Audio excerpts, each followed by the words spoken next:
Open merit के youth की बात है।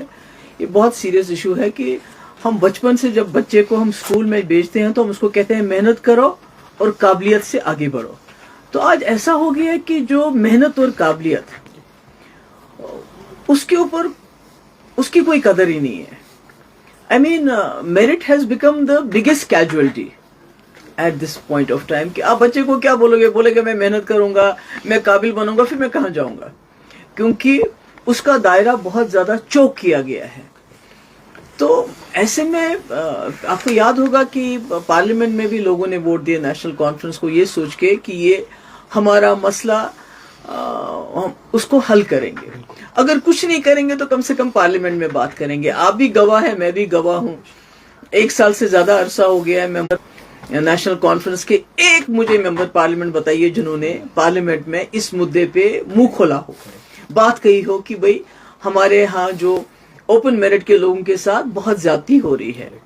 तब यहाँ नेशनल कॉन्फ्रेंस की सरकार नहीं थी, डायरेक्ट दिल्ली का रूल था। इसका ये मतलब कि जो मेंबर पार्लियामेंट है उनका ये फर्ज बनता था कि वो दिल्ली में इस मसले को उठाए।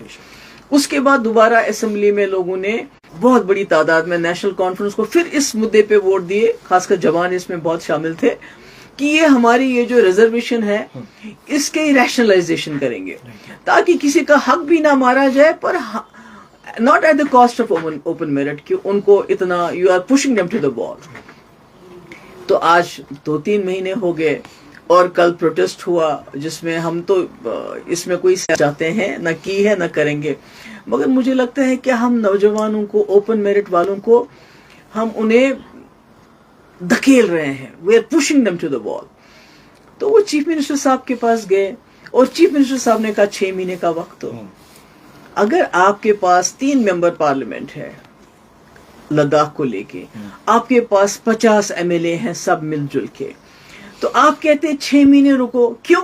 ये सोचते हैं 6 महीने में कोर्ट का डिसीजन आ जाएगा, फिर मुझे कुछ करना ही नहीं है। तो अगर आपको कुछ भी नहीं करना है, अगर ये मामला कोर्ट नहीं निपटाना, तो फिर आप किस चीज की दवा हो? एग्जैक्टली ये सोचने। दूसरी बात ये है कि कम से कम इस वक्त जो ये सरकार कर सकती थी, अगर ये कोर्ट के डिसीजन को ऑर्डर करना चाहते हैं, फिर बोलेंगे जी कोर्ट डिसीजन आ गया, तो कम से कम जैसे मैंने 2018 में मैंने एक SRO 49 लाया था, जिससे जो पोस्ट ग्रेजुएशन में जो रिजर्वेशन होती है मैंने 75% ओपन कैटेगरी के लिए कर दी थी, क्योंकि जो स्पेशलाइजेशन है उसमें भी अगर मेरिट नहीं होगा तो फिर किसमें होगा।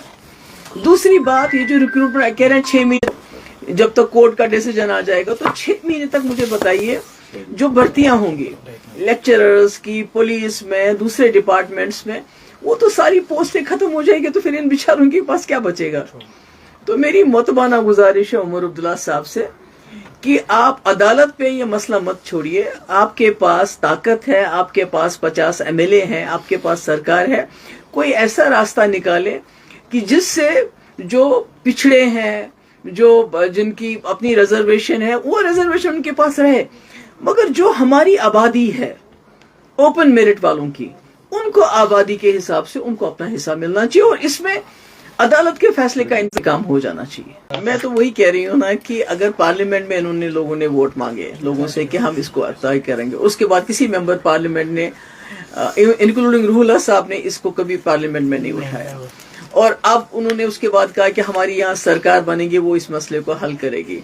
तो आज इस मसले को हल करने के बजाय देखिए प्रोटेस्ट करने को तो कर सकते हो, उसके लिए आपको मेंबर पार्लियामेंट बनना जरूरी नहीं है, उसके लिए आपको पहले सरकार में आना जरूरी नहीं, वो तो कोई भी कर सकता है।